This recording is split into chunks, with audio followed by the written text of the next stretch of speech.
धनगर समाजातीलच कोल्हापूर जिल्ह्यामध्ये कागल तालुक्यातील यमगे गावामध्ये ज्यांची परिस्थिती अतिशय बिकट होती, बिरोदो ढोणे, तुम्ही सर्व यूट्यूबमध्ये पाहिलं असेल, ज्याने गावातल्या शाळेमध्ये शिक्षण केलं, गावातल्या महाविद्यालयामध्ये शिक्षण केलं, असा असणारा गरीब कुटुंबातला मुलगा आज एक IPS झालेला आहे महाराज. ज्यावेळी त्या यूट्यूबवर त्याचे फोटो ते प्रसिद्ध झाले, महाराज खूप समाधान वाटलं.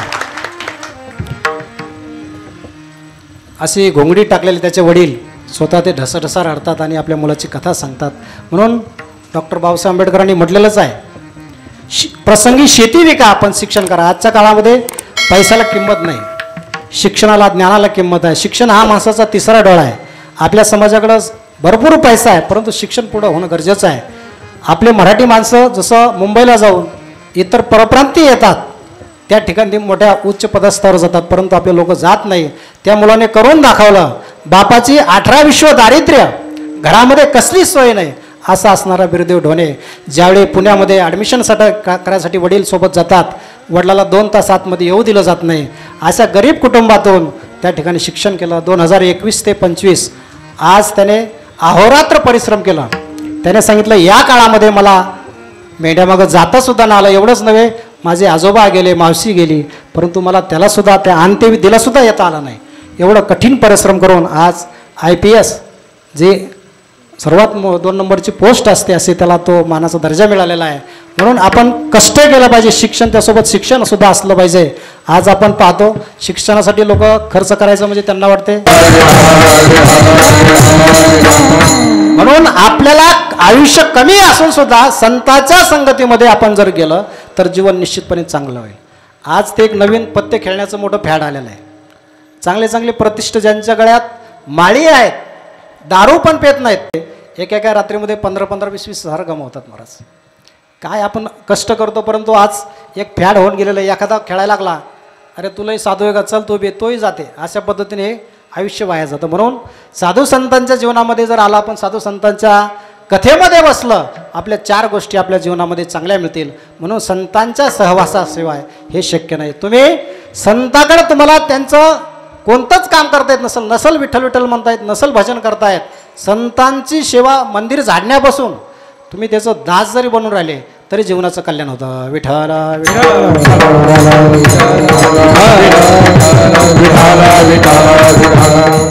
श्रीमद भागवतामध्ये एक दृष्टांत आलेला आहे. श्रीमद भागवतामध्ये असं म्हटलेलं आहे, एक वृषपर्वा राजा होते आणि शुक्राचार्य, दैत्यांचे गुरु सगळ्यांना माहीत आहे. वृषपर्वा राजांचं राज्य होतं. त्यांना एक मुलगी होती आणि त्यांच्या दरबारी शुक्राचार्य. आजही आपण कोणतंही शुभ कार्य म्हणलं की ब्राह्मण समाजाच्या हातानंच आपण करत असतो. तसं पूर्वी राजे राजवाडे त्यांच्या दरबारीसुद्धा जे ब्राह्मण समाजाचे, आपण त्यांना देव बापा म्हणतो, असे त्या ठिकाणी होते. आणि असे असणारे शुक्राचार्य होते. थोडक्यामध्ये सांगतो, वृषपर्वा राजाची मुलगी शर्मिष्ठा आणि शुक्राचार्याची मुलगी देवयानी, एकदम घनिष्ठ संबंध, एकदम मैत्रिणी. बघा, तारुण्यामध्ये पदार्पण. आणि एक दिवस असंच फिरता फिरता जंगलात गेल्या. जंगलात एक लहानसं तळं होतं. त्या ठिकाणी त्या पोहू लागल्या. मस्त पोहत असताना त्या ठिकाणी एका पुरुषाचा आवाज आला. गडबडीने बाहेर आल्या. बाहेर आल्यानंतर एकमेकीचे कपडे घातले गेले. त्यावेळी ती देवयानी, ही ब्राह्मणाची मुलगी, शुक्राचार्याची मुलगी, त्या शर्मिष्ठाला दूषणे देऊ लागले. अरे, तुझ्या गुरुची मुलगी आहे मी, तू माझे कपडे कसे काय घातले? दोघीचा संवाद चालू झाला. भांडणं एवढे वाढले, त्या शर्मिष्ठानं देवयानीला त्या तळ्यामध्ये ढकलून दिला आणि ती आपल्या घरी राज्यामध्ये गेली. ती वाचवण्यासाठी धडपड करू लागली, मला वाचवा, मला वाचवा. तेवढ्यामध्ये एक राजा जात असतो, त्याचं नाव असते ययाती. ययाती राजाने पाहिलं आणि त्या मुलीला वर काढलं. त्याचवेळी ती देवयानी विचार करते, पहिल्यांदा कोणत्या तरी पुरुषाचा हात माझ्या हातामध्ये आलेला आहे, मी लग्न करेन तर याच्याशीच. म्हणून त्याला घेऊन आपल्या घरी आली. आपल्या वडिलांना सांगितलं आणि वडिलांना एवढं सांगितलं, मी या राजामुळे जिवंत आहे, मला त्या शर्मिष्ठाने ढकलून दिलं, मला या ठिकाणी आता राहायचं नाही, मला निघून जायचं आहे, आपल्याला इथून निघून जायचं आहे. म्हणून मुलीचं वडील ऐकतातच कोणते. त्या वडिलांनी ऐकलं, त्या पद्धतीने आपलं साहित्य जमा करू लागले आणि आपल्याला जायचं म्हणून तयारी करू लागले. बघा, गंमत अशी, ही गोष्ट जेव्हा त्या वृषपर्वा राजाला कळली, तेव्हा वृषपर्वा राजा धावत आले आणि शुक्राचार्याला प्रार्थना केली की तुम्ही जाऊ नका, तुम्ही जर गेले तर माझ्या राज्याचं कसं होईल. म्हणून त्या ठिकाणी थांबले. पण एका अटीवर, देवयानी म्हणाली, मी थांबते परंतु माझा नाही ययाती राजाचं लग्न होईल आणि ह्या शर्मिष्ठांजीने मला ढकलून दिलं होतं पाण्यामध्ये, ती माझी दासी म्हणून राहील. बघा, तशा पद्धतीने राज्य वाचवण्यासाठी तयारी सुरू झाली. या देवयानीपासून 2 मुलं झाले. आता ही शर्मिष्ठा ही दासी म्हणून त्यांच्यासोबत आलेली होती, परंतु तिलाही त्या राजापासून 3 मुलं झालं. पुढे ही गोष्ट ज्यावेळी शुक्राचार्यांना कळाली, शुक्राचार्यांनी शाप दिला, जा एका मुलीसोबत संसार असताना दुसऱ्या मुलीसोबत केला म्हणून तू म्हातारा होशील. महाराज वृद्धत्व आलं, जुना भागवतामध्ये संपूर्ण दृष्टांत आलेला आहे. म्हातारा झाला महाराज, पुन्हा उशाप मागितला, काहीतरी शाप मागं घ्या.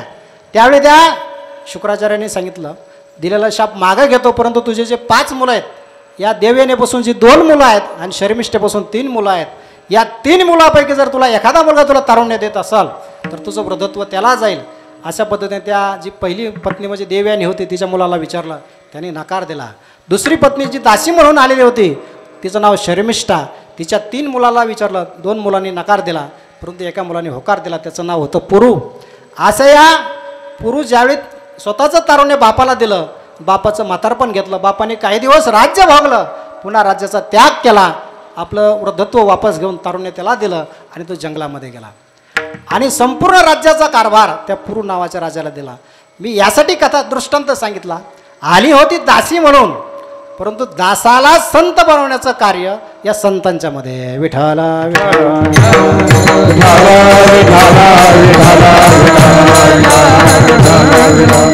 शांतीब्रह्म एकनाथ महाराजांचं उदाहरण आपल्या डोळ्यासमोर आहे. शांतीब्रह्म एकनाथ महाराज नेहमी प्रवचन करत असत. एक दिवस महाराजांची तब्येत बरी नव्हती. महाराज म्हटले, आता माझी तब्येत बरी नसल्यामुळे मी प्रवचन करू शकत नाही, आज प्रवचन करेल कोण? तर ते त्यांचं सेवेकरी मंदिर झाडणारा गावबा नावाचा महाराज म्हटले, तू प्रवचन कर. तो म्हटला, मी तर माझ्या पाठांतर नाही, अभ्यास नाही, काही नाही, मी कसं काय प्रवचन करू? त्यावेळी एकनाथ महाराजांनी त्याच्या डोक्यावर हात ठेवला आणि त्याला प्रवचन करायला लावलं. महाराज तो बसला, ते उत्कृष्ट असं प्रवचन केलं, असं त्यांच्या चरित्रामध्ये उल्लेख आहे. म्हणून गुरुवर्य तुकाराम बाबांच्या संगतीमध्ये जे जे अनेक विद्यार्थी आले, अनेक जण त्यांच्या संगतीमध्ये आले, असे काही आपले 5-50 गावं आहेत, ज्या गावाचे नावंसुद्धा आपल्याला माहीत नाहीत. आम्ही स्वतः पाहिलं, बाबा त्या ठिकाणी सायकलवर जायचे. ज्या गावात जायला रस्ता नव्हता अशा गावामध्ये बाबाने जाऊन त्या ठिकाणी हरिनाम सप्ताह, वारकरी संप्रदाय म्हणजे काय, पैसा भरपूर, परंतु सन्मार्गसुद्धा मिळणं गरजेचं आहे. एखादा लाख रुपये जर तुम्हाला बक्षीस किंवा काहीतरी एखाद्या जुगारातून मिळाले तर तुम्ही एखादी पार्टी ठेवाल. तसंच एका मित्राने त्याला 1 लाख रुपये बक्षीस मिळालं जुगारातून. आता 1 लाख रुपये मिळालं, त्याला वाटलं काहीतरी आता पार्टी करू मस्त. त्याने घरामध्ये मस्त पार्टी केली, 15-20 मुलांना बोलवलं, त्यांना दारू पाजली, 5-10 हजार खर्च केले. गंमत अशी, 20 त्याच्या मित्रापैकी पार्टी संपल्यानंतर 19 जण निघून गेले, पण 1 जण त्याच ठिकाणी बसला होता. तोही चाकू घेऊन जसे 12 वाजले तसं याच्या छातीवर बसला आणि बाकीचे 90,000 दे म्हणाला. गपचिप ते 90,000 रुपये काढून द्यावे लागले. तसं माणसाजवळ पैसा जरी आला तर त्याची पचवण्याची ताकद माणसाजवळ असणं गरजेचं आहे. अनेक समाजामध्ये अनेक लोकांकडे पैसा भरपूर येतो, परंतु कुठं घालावं हे समजत नाही. धार्मिक कार्यामध्ये खर्च केला तर त्याचा एक आनंद वेगळाच असतो. वाईट कामामध्ये खर्च केला, पैसा तर जाईलच, परंतु त्याचा उद्धार होणार नाही. विठाला विठाला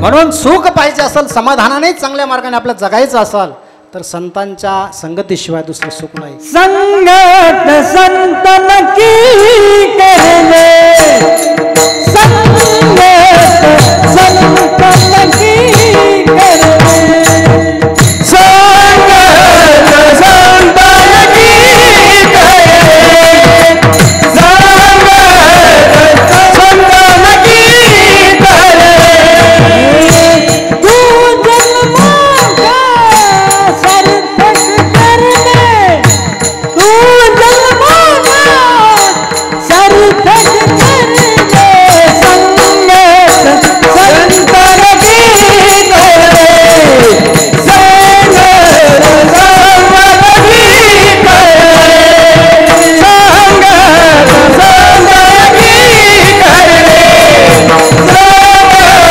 संतन की करले.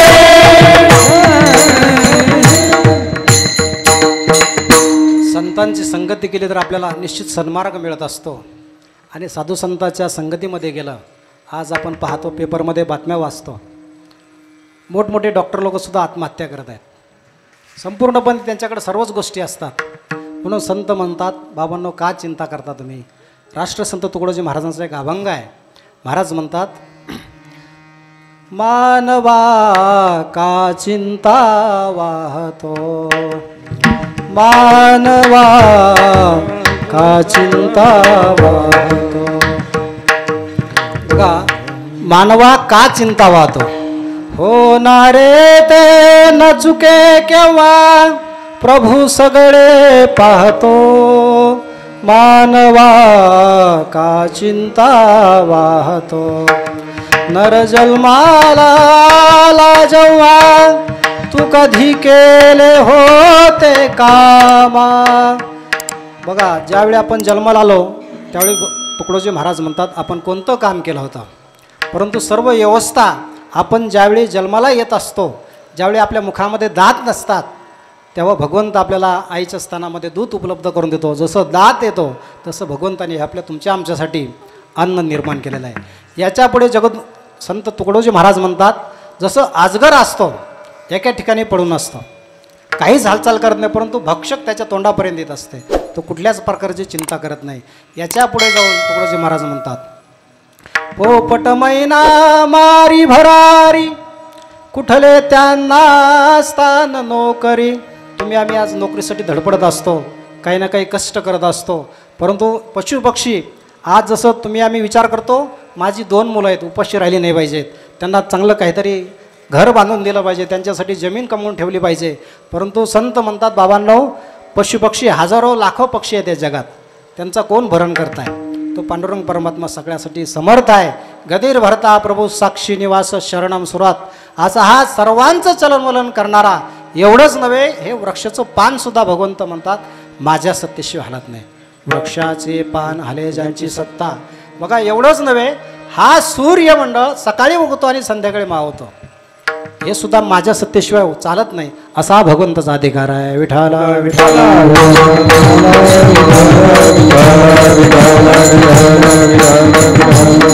म्हणून संत म्हणतात, बाबांनो, तुम्ही जर एवढी चिंता करत असतात, 50-55 वर्षामध्ये आज लोकांना मानसिक बिमाऱ्या झालेल्या आहेत. 50-55 वर्षापासून माणसाला शुगर चालू झालेलं आहे. याचं कारण काय? चिंता फक्त. कसं होईल, काय होईल. आता तुम्ही सर्व खेड्यातले आहेत तरी तुम्ही थोडेसे बरे आहेत. शहरामध्ये 4 भिंतीच्या आतमध्ये राहून कुठल्याच प्रकारचं कष्ट नसताना सुद्धा माणसाला 40 वर्षापासून पाठीचा आजार आहे, काहीच काम नसते, घरामध्ये पडून राहतो. अशा अनेक बिमाऱ्या माणसाच्या जीवनामध्ये येत असतात. म्हणून संतांच्या मार्गासाठी यासाठी जायचं आहे आपल्याला, की कुठल्याच प्रकारचे कष्ट नाही. आणि ते संत कसे असतात, एकदा का भगवंताकडे आपण गेलो, जसं ज्ञानोबरायने एक ओवी, ज्ञानोबरायांची ओवी आहे. ज्ञानोबराय म्हणतात, लिंग का प्रतिमा दिठी. जसं तुम्ही ज्ञानोबरायांच्या दरबारात गेले, जगद्गुरु तुकोबरायांच्या दरबारामध्ये गेले, दर्शन घेत असताना जशी काठी आडवी होते त्या पद्धतीने आपण त्यांच्यासमोर जर दर्शन घेतलं, 1 पाऊल आपण त्यांच्याकडे गेलो, तर भगवंत 10 पावलं तुमच्या आमच्याकडे येत असतो. एवढं भगवंत तुमच्या आमच्यावर कृपा करत असतो. आणि हरीची जर प्राप्ती आपल्या करून घ्यायची असेल, हरिप्राप्तीचे उपाय, हो हरिप्राप्तीचे उपाय, हरिप्राप्तीचे उपाय, हरिप्राप्तीचे उपाय, हरिप्राप्तीचे उपाय, हरिप्राप्तीचे उपाय, हरिप्राप्तीचे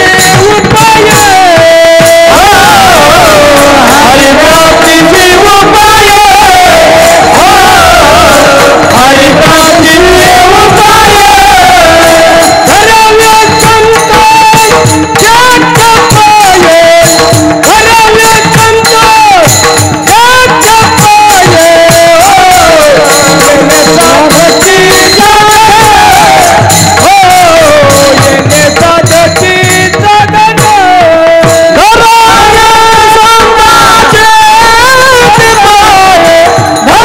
धरले संत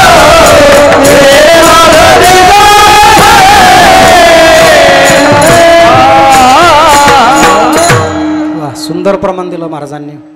हरिप्राप्तीशी उपाय. ते भगवंताकडे जायचं असेल तर संताकडे पहिला या. आणि भगवंत आणि संत वेगळे वेगळे नाहीत. देवते संत असं फक्त हे निमित्त त्या प्रतिमा. निमित्तासाठी आहेत. बाबांचं दर्शन घेतलं तरी भगवंतापर्यंत पोहोचतं. जसं एक पंढरीचा वारकरी दरवर्षी वारीला जायचा, आळंदी ते पंढरी त्याची दरवर्षी वारी पायी पायी करायचा. एक दिवस असंच उन्हाळ्याचे दिवस होते. एक असा गावातला श्रीमंत व्यक्ती ज्याच्या घरी 100-200 आंब्याची झाडं आहेत, त्या माणसाला वाटलं वारकरी पंढरपूरला चालले आहेत, आपलं काहीतरी फुलाची पाकळी या वारकऱ्याजवळ द्यावी, म्हणून त्याने 4 आंबे दिले वारकऱ्याजवळ. म्हणलं हे पांडुरंगाच्या तुम्हाला तिथपर्यंत जाऊस तर हे पिकतील आणि पांडुरंगाच्या पायावर ठेवा, पांडुरंगाला खाऊ घाला. महाराज वारकऱ्याने 4 आंबे घेतले, त्याने श्रद्धेने दिले होते, याने श्रद्धेने घेतले. पंढरपुरामध्ये गेला वारकरी. त्या ठिकाणी गेल्यानंतर जी पंगत असते नियमाची ती पंगत त्या ठिकाणी आली नव्हती. त्याला खूप भूक लागली. वारकऱ्याला पांडुरंगाची माफी मागितली. देवा, या शेतकऱ्यानं तुझ्यासाठी 4 आंबे दिलेत, पण मला खूप भूक लागलेली, त्यातला 1 आंबा मी खातो तुझी माफी मागून. त्यावेळी वारकऱ्याने 1 आंबा खाल्ला. 3 आंबे दर्शनाला ज्यावेळी गेले त्यावेळेस पायावर ठेवले महाराज.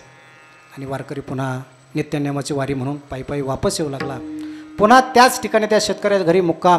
त्यानं वारकऱ्याचं दर्शन घेतलं. वारकऱ्याला विचारलं, मी जे दिलेले होते आंबे ते दिले का तुम्ही देवांना? त्यावेळी वारकरी म्हणतात, देवासाठी दिलेले तुम्ही 4 आंबे, मी 1 आंबा खाल्ला हो, 3 आंबे मी देवाला ठेवले. बघा, रात्री झाली. रात्री त्या ठिकाणी वारकरी झोपले, शेतकरी झोपले. पांडुरंग त्या शेतकऱ्याच्या स्वप्नात आले आणि म्हणाले, तुमचा 1 आंबा मला मिळाला. म्हणाले, मला तुमचा 1 आंबा मिळाला. त्यावेळी सकाळ झाली. पुन्हा तो शेतकरी वारकरी बाबाला म्हणू लागला, बाबा, तुम्हाला तर मी 4 आंबे दिले होते हो, तुम्ही तर म्हणाले मी 1 आंबा खाल्ला आणि 3 आंबे पांडुरंगाला दिले. पुन्हा असंच त्या वारकऱ्याने सांगितलं, देवा, मी देवालाच दिले, मी खोटं बोलणार नाही. पुन्हा त्या जाऊ द्या म्हणून सोडून दिलं. त्या ठिकाणी पुरणपोळीचा स्वयंपाक त्या वारकऱ्यासाठी केला. एक नैवेद्य म्हणून 2 पोळ्या पांडुरंगाच्या फोटोसमोर त्या शेतकऱ्याने ठेवले आणि 1 पोळी त्या वारकऱ्याला दिली. पुन्हा थोड्या वेळाने स्वप्नात दृष्टांत झाला, तुमची 1 पोळी मला पोहोचली. आणि मग त्या साक्षात्कार झाल्यासारखा त्या शेतकऱ्याला झाला आणि त्या वारकऱ्याचे पाय धरू लागला. म्हटला, माझ्या साधूला जे दिलं तुम्ही ते मला पोहोचतं. यासाठी दृष्टांत सांगितला. म्हणजे हरिजवळ जर जायचं असेल तर संतांचे पाय पहिले धरा. विठ्ठल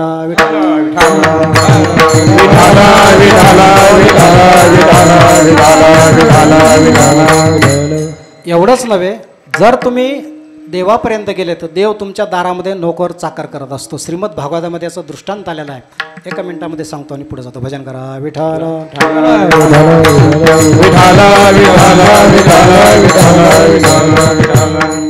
आपणा सर्वांना माहीत आहे, भगवंताने वामन अवतार घेतला होता. आणि अशा वामन अवतारामध्ये बळीराजाची परीक्षा घेण्यासाठी बळीच्या दरबारामध्ये गेले होते. बळीराजा हा उदार होता.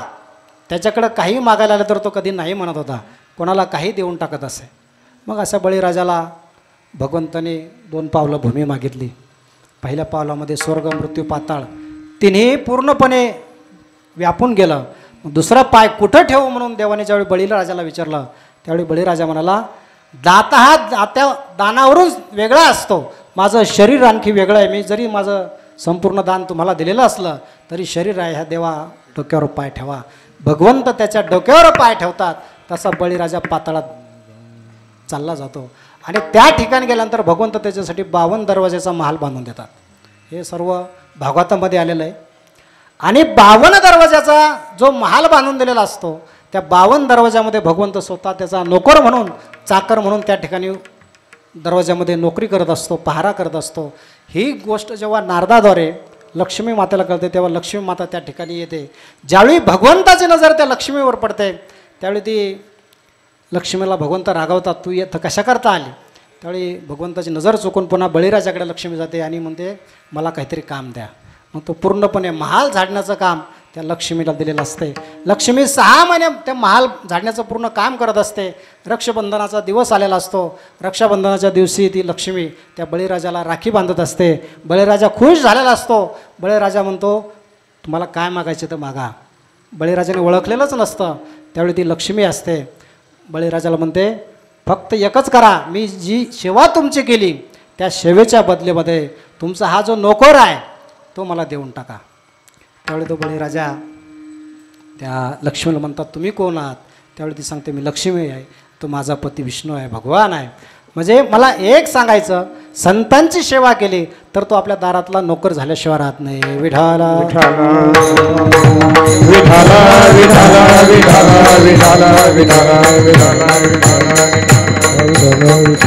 म्हणून अशा संत कसे असतात, भक्त कसे असतात, त्याचं या भंगाचं पहिल्याच्या. भक्त ऐसे झाला जे देही उदास, भक्त ऐसे झाला जे देही उदास, भक्त ऐसे झाला जे देही उदास, भक्त ऐसे झाला जे देही उदास, भक्त ऐसे झाला जे देही उदास, भक्त ऐसे झाला जे देही उदास, भक्त ऐसे झाला जे देही उदास,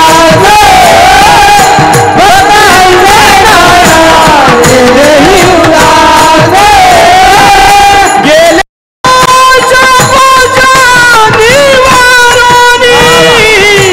गेले गेले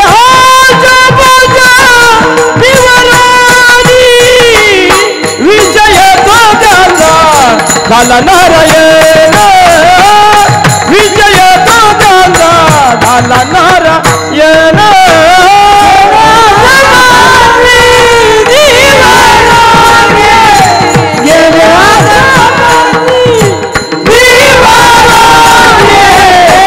विजय तो त्यांचा झाला नारायण, विजय तो त्यांचा झाला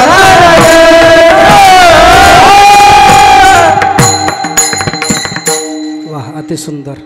मृदंगवादक सुद्धा कमी वयामध्ये खूप चांगलं छान वाजवतात अंकुश महाराज. त्यांना वंदन. आपले शूटिंगवाले आज पहिल्यांदाच आहेत का? 7 दिवस 7 दिवस. त्यांचे अभिनंदन. कारण त्यांच्यामार्फतच आपला हा सोहळा सद्गुरू तुकाराम बाबाची पुण्यतिथी यूट्यूबवर जाणार आहे. आणि आजकाल माणूस टी व्ही कमी पाहते, मोबाईल जास्त पाहत असतो. आणि मोबाईलवर यूट्यूबवर सर्वांना हे कीर्तन निश्चितपणे ऐकायलाच मिळाल. त्यांचं या ठिकाणी अभिनंदन करतो. गायक आपले सुंदर आहेत, सुंदर असं प्रमाण दिलेलं आहे. भक्त कशाला म्हणायचं ते सुद्धा त्यांनी थोडक्यामध्ये या प्रमाणातून आपल्याला दाखवून दिलेलं आहे. वास्तविक पाहता संतांचं वर्णन करणं आणि ऐकणं फार कठीण आहे. आपण या ठिकाणी विनोदाच्या माध्यमातून काही गोष्टी चुटकुले सांगितले तर लवकर आपलं त्याचं मनोरंजन होतं. परंतु संतांचा जो भाव किंवा जो कठीण भाव आपल्यापर्यंत पोहोचणं थोडासा कुठंतरी आपला कठीण असतो. म्हणून भक्त कसे असतात, त्यांचा जे 7 प्रकारचे पाश असतात बा, हाही अभ्यासाचा भाग आहे. 7 पाश असतात. त्यापैकी आशा नावाचा जो पाश आहे, ज्या पाशामुळं आपण तुम्ही आम्ही संपूर्णपणे बांधलेलो आहोत, असा असणारा आशापास त्यांच्याजवळ राहत नाही. हा माझा आहे, तो माझा आहे. वास्तविक पाहता कोणीच कोणाचं नसतं. फक्त तुमचं आमचं हे असं वाटतं की हे माझा आहे, तो माझा आहे.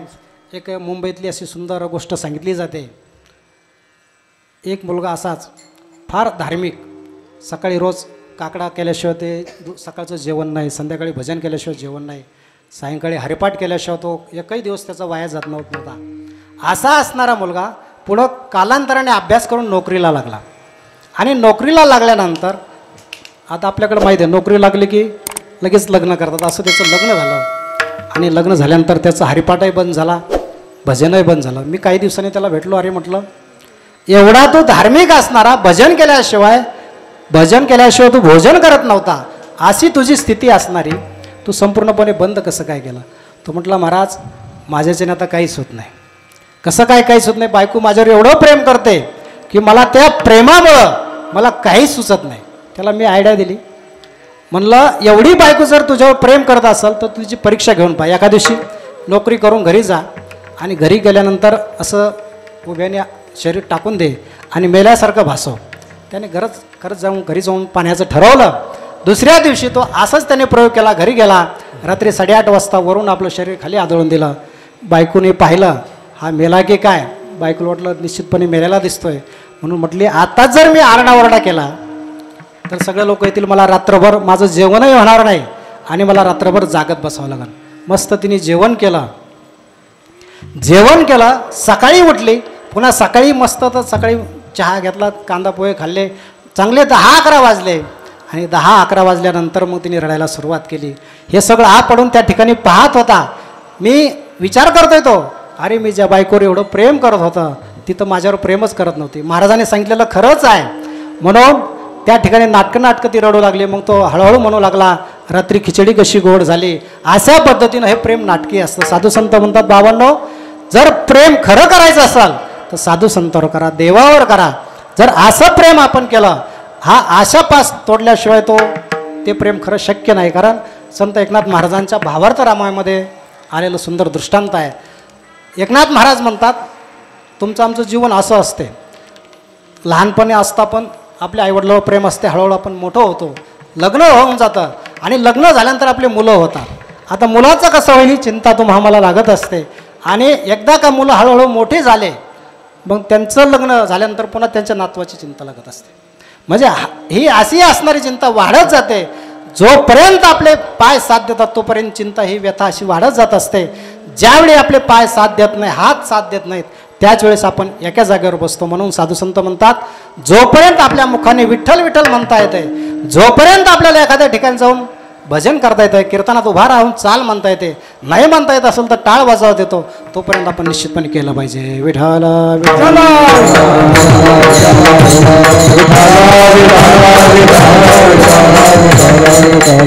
म्हणून आशापास नावाचा जो साधू संतांनी सांगितलेलं आहे, ती आशा आपण तोडली पाहिजे. एकदा का वास्तविक पाहता ही आशा, हिचं वर्णन करायला गेलं तर आपण एक तास सुद्धा संपणार नाही. ही आशा भगवंतापासून सगळ्यांना आहे. आशा उपजली अनंताशी, नीच वामनत्व आले त्याशी. अनेक कथा आहेत, अनेक दृष्टांत आहेत. आपण या 2 तासाच्या मर्यादेमध्ये आपण सांगू शकत नाही. सर्वांना माहीत आहे, नारदांना एकदा आशा झाली होती की सर्वांचं लग्न होतं, माझं लग्न होत नाही. भगवंताने मोठी गंमत केली होती, सर्वांना कथाभाग माहीत आहे. अशी आशा भगवंताला सुद्धा निर्माण होत असते. तुम्ही आम्ही तर सामान्य माणसं आहेत, पण असं असताना सुद्धा आशेचा त्याग करून हरिमुखे म्हणा पुण्याची गणना कोण करी. कारण जोपर्यंत चालतंय तोपर्यंत केलं पाहिजे. जोवरी सगळं शुद्ध आहे. कितीतरी प्रमाण आहेत. महाराज म्हणतात, हात चालावया पाय. तुम्हाला जेवढं करता येईल तोपर्यंत, जोपर्यंत आपल्या हातामध्ये ताकद आहे, पायामध्ये ताकद आहे. एकदा का 60 वर्ष झालं, चला पंढरपूरला असं म्हटलं तर तुम्ही येणार नाहीत. त्यामुळे आता जेवढं शक्य आहे तोवर केलं पाहिजे. विठाला विठाला.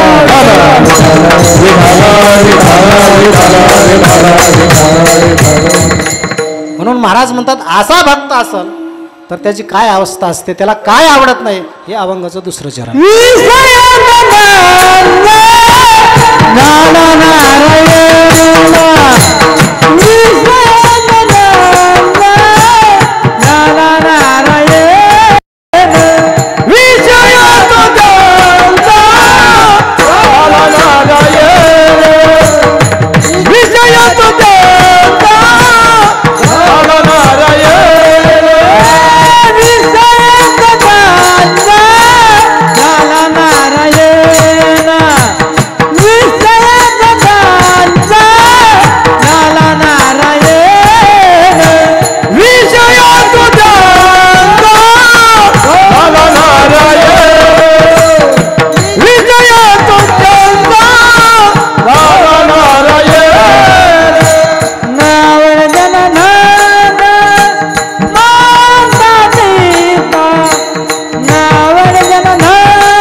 झाला नारायण. नावडे जनधन माता पिता. असा ज्यांचा विषय होत असतो त्यांना जन आवडत नाही, धन आवडत नाही. एवढंच नव्हे तर माता पिता सुद्धा आवडत नाहीत. विठाला विठाला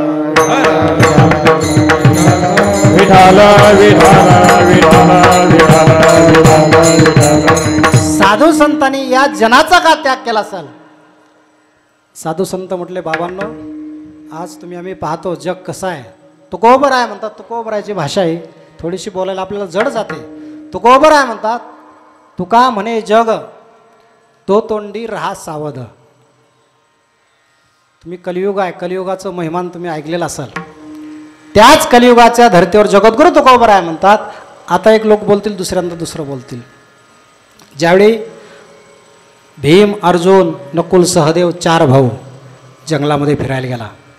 4ही भावांनी वेगवेगळे दृश्य पाहिले. भीम फिरत असताना त्याला हत्ती दिसत असायचा, तर त्याला त्या दिवशी 2 सोंड्याचा हत्ती दिसला. भगवान श्रीकृष्णाकडे आले, संध्याकाळी चर्चा करू लागले, देवा नेहमी मी एकच सोंड्याचा हत्ती पाहतो रे, आज मला 2 सोंड्याचा हत्ती दिसला. त्यावेळी देव म्हणाले, बाबा हे कलियुगाची सुरुवात आहे. इथून पुढे लोक बोलतील आणि बोलल्यानंतर मी बोललोच नाही असं म्हणतील. अशा पद्धतीचं हे कलियुग आहे. ज्यावेळी अर्जुन फिरण्यासाठी गेलेले होते, अर्जुनाने 3 विहिरी पाहिल्या. 2 विहिरी पाण्याने पूर्ण भरलेल्या होत्या, 3री विहीर पाण्याची अर्धी होती. भगवंताकडे आले आणि भगवंताकडे चर्चा करू लागले. म्हणजे देवा मी 2 विहिरी पूर्ण पाण्याने भरलेल्या पाहिल्या आणि 1 विहीर अर्धी पाण्याने भरली होती, परंतु संपूर्ण लोक त्या अर्ध्या पाण्याने भरलेल्या विहिरीमध्येच पाणी भरत होते. या 2 पाण्याने भरलेल्या विहिरीवर कुणीच पाणी भरायला जात नव्हते. भगवंत म्हणाल हे कलियुगाची सुरुवात आहे. आणि आज आपण समाजामध्ये पाहतो, जी लोक पैसा साठवण्याच्या मार्गामध्ये पैसा भरपूर साठवत असतात, जसं त्या 2 विहिरी पाण्याने भरलेल्या होत्या, तशा पैसे त्यांच्याकडे कमीच नाही, कोट्यावधी रुपये आज त्यांच्याकडे आहेत.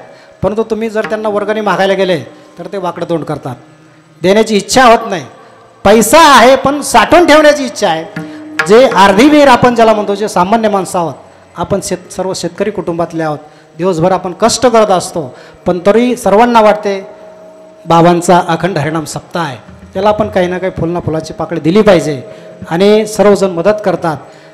अशा पद्धतीनं भगवंत म्हणतात कलियुगामध्ये ज्यांच्याकडे पैसा आहे ते आपलं तसाच बँकेमध्ये साठवून माझा एवढा कोटी आहे असं आयुष्यभर घोकत बसतील, परंतु ते कोणत्या दान धर्माला देणार नाहीत आणि सामान्य माणसं अखंड हरिनाम सप्ताह करतील, सन्मार्गाने चालण्यासाठी त्यांचं जीवन या ठिकाणी व्यतीत करतील. म्हणून हे कलियुगाची सुरुवात आहे. विठाला विठाला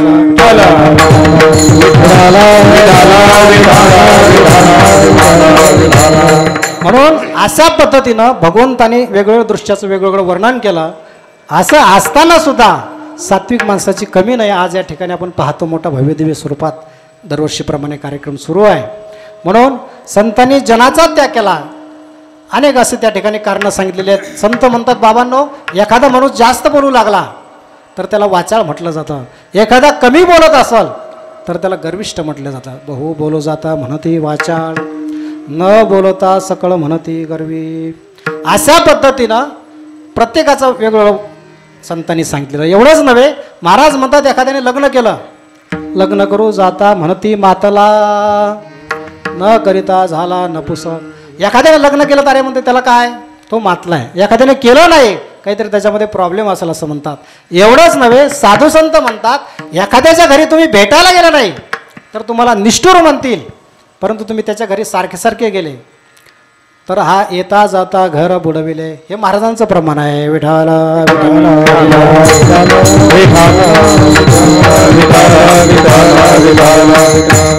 म्हणून साधू संत म्हटले आम्ही या जनाचा त्याग केला. बरं ठीक आहे. दुसरं आहे धन. धन तर सर्वासाठी आवश्यक आहे, कारण धनाशिवाय पान हलत नाही, हे की नाही. आज आपण पाहतो आपल्या धनगर समाजातीलच कोल्हापूर जिल्ह्यामध्ये कागल तालुक्यातील यमगे गावामध्ये ज्यांची परिस्थिती अतिशय बिकट होती, बिरुदो ढोणे, तुम्ही सर्व यूट्यूबमध्ये पाहिलं असेल, ज्याने गावातल्या शाळेमध्ये शिक्षण केलं, गावातल्या महाविद्यालयामध्ये शिक्षण केलं, असा असणारा गरीब कुटुंबातला मुलगा आज एक IPS झालेला आहे महाराज. ज्यावेळी त्या यूट्यूबवर त्याचे फोटो ते प्रसिद्ध झाले, महाराज खूप समाधान वाटलं. अशी घोंगडी टाकलेली त्याचे वडील स्वतः ते ढसढसा रडतात आणि आपल्या मुलाची कथा सांगतात. म्हणून डॉक्टर बाबासाहेब आंबेडकरांनी म्हटलेलंच आहे, प्रसंगी शेती विका पण शिक्षण करा. आजच्या काळामध्ये पैशाला किंमत नाही, शिक्षणाला, ज्ञानाला किंमत आहे. शिक्षण हा माणसाचा तिसरा डोळा आहे. आपल्या समाजाकडं भरपूर पैसा आहे, परंतु शिक्षण पुढं होणं गरजेचं आहे. आपले मराठी माणसं जसं मुंबईला जाऊन इतर परप्रांतीय येतात, त्या ठिकाणी मोठ्या उच्च पदस्थावर जातात, परंतु आपले लोक जात नाही. त्या मुलाने करून दाखवलं. बापाची 18 विश्व दारिद्र्य, घरामध्ये कसलीच सोय नाही असा असणारा बिरदेव ढोणे ज्यावेळी पुण्यामध्ये ॲडमिशनसाठी करायसाठी वडील सोबत जातात, वडिलाला 2 तास आतमध्ये येऊ दिलं जात नाही. अशा गरीब कुटुंबातून त्या ठिकाणी शिक्षण केलं. 2021 ते 25 आज त्याने अहोरात्र परिश्रम केला. त्याने सांगितलं या काळामध्ये मला मेंढ्यामागं जातासुद्धा ना आलं. एवढंच नव्हे, माझे आजोबा गेले, मावशी गेली, परंतु मला त्यालासुद्धा त्या अंत्यविधीलासुद्धा येता आला नाही. एवढं कठीण परिश्रम करून आज IPS जे सर्वात 2 नंबरची पोस्ट असते असे त्याला तो मानाचा दर्जा मिळालेला आहे. म्हणून आपण कष्ट केलं पाहिजे. शिक्षण त्यासोबत शिक्षणसुद्धा असलं पाहिजे. आज आपण पाहतो शिक्षणासाठी लोक खर्च करायचं म्हणजे त्यांना वाटते, परंतु तसं न करता शिक्षणासाठी सुद्धा जोड दिली पाहिजे. आणि शिक्षण करत असताना आपल्याला गरज आहे संतांच्या सन्मार्गाने जाण्यासाठी, कारण साधू संतांच्या मार्गाने गेलं तरच ते शिक्षण शक्य आहे. विठ्ठल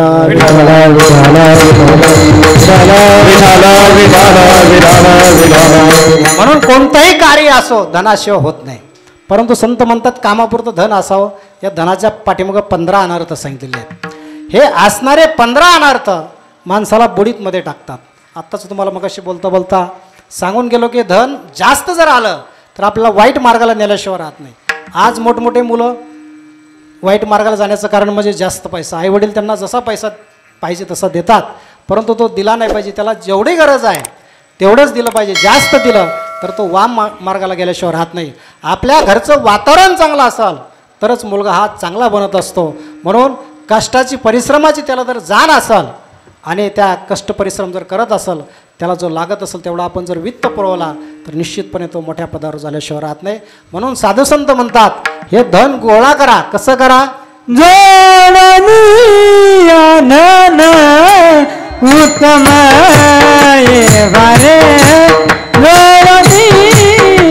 धन उत्तम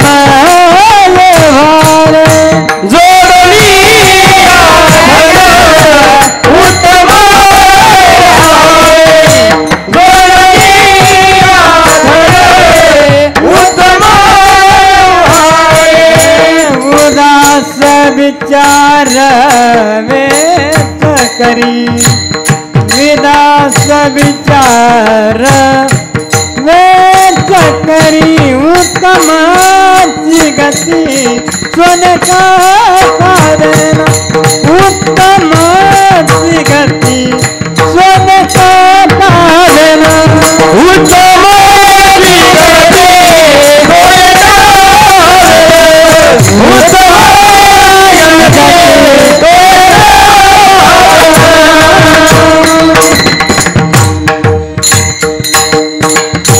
सुंदर प्रमाण दिलं महाराजांनी. उत्तम जर गती पाहिजे असाल, आपण जे धन कमवत असतो ते उत्तम व्यवहाराने आपण कमवलं पाहिजे, तरच आपल्या जीवनामध्ये प्रगती होत असते. ज्ञानोबरायांच्या भाषेमध्ये थोड्या ओव्या सांगतो आणि पुढं जातो.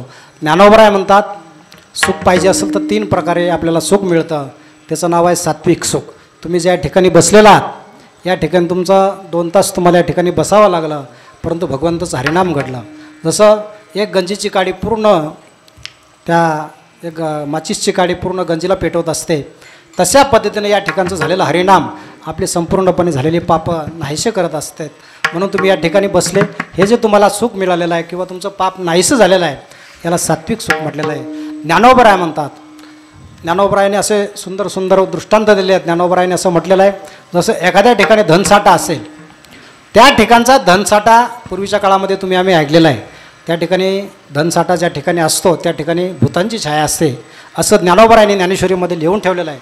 सर्वप्रथम तिला हटवावं लागते, त्यानंतर ते आपलं धन मिळवत असते. ते हटवण्यासाठी जी प्रक्रिया करावी लागते ती कठीण असते, परंतु जे धन मिळत असते हे सात्विक सुख आहे.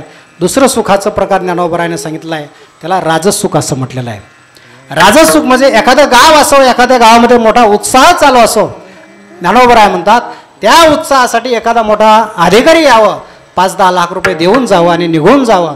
निघून गेल्यानंतर कार्यक्रम चांगला थाटामाटात झाल्यानंतर दुसऱ्या दिवशी हिशोबासाठी जसं मारामारी भांडणं असं अनेक प्रकार त्या ठिकाणी घडू लागले, याला राजस सुख असं म्हटलेलं आहे. ज्ञानोबरायाने म्हटलं आहे, अधिकारी या रिगता गाव होय जैसा उत्साह का ऋणावरी विवाह विस्तारिला. किंवा ज्ञानोबराय म्हणतात एखाद्या व्यक्तीने कर्ज काढून लग्न केलं. बघा सुंदर दृष्टांत ज्ञानोबरायांचे. थोडंसं आपल्याला ऐकायला जड जातं. ज्ञानोबरायांची ज्ञानेश्वरी जगद्गुरु तुकोबरायांचा गाथेची जर आपण तुलना केली, ज्ञानोबरायांची ज्ञानेश्वरी अवघड आहे, समजायला कठीण आहे. आज आपण मोठमोठ्या विद्यापीठामध्ये पाहतो आपले डॉक्टर न्यायाचार्य नामदेव महाराज शास्त्री PhD सारखी ज्ञानोबरायांच्या ज्ञानेश्वरीवर असा PhD करण्याचा बहुमान आपल्या भागात आणखी जर दुसऱ्या साधू संतांकडे आलेला नाही. असं असणारं ज्ञान हे त्या विद्यापीठानं ज्ञानेश्वरीसारखा महान ग्रंथ त्या ठिकाणी ठेवला आणि त्याचा अभ्यास करून एका वहीवर एक निबंध लिहावा लागत असतो. असं कठीण ज्ञानोबरायांची ज्ञानेश्वरी आहे आणि ती समजण्यासाठी वाचण्यासाठी थोडंसं आपल्याला एकदम तन्मन धनाने त्या ठिकाणी आपण गेलो.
ज्ञानोबरायांच्या ज्ञानेश्वरीचे जर आपण ज्ञानेश्वरीचे भाव धरून जर पारायण केलं, ज्ञानेश्वरीचा असा चमत्कार आहे, तुम्हाला ते ज्ञानेश्वरीसुद्धा वाचता येऊ शकते.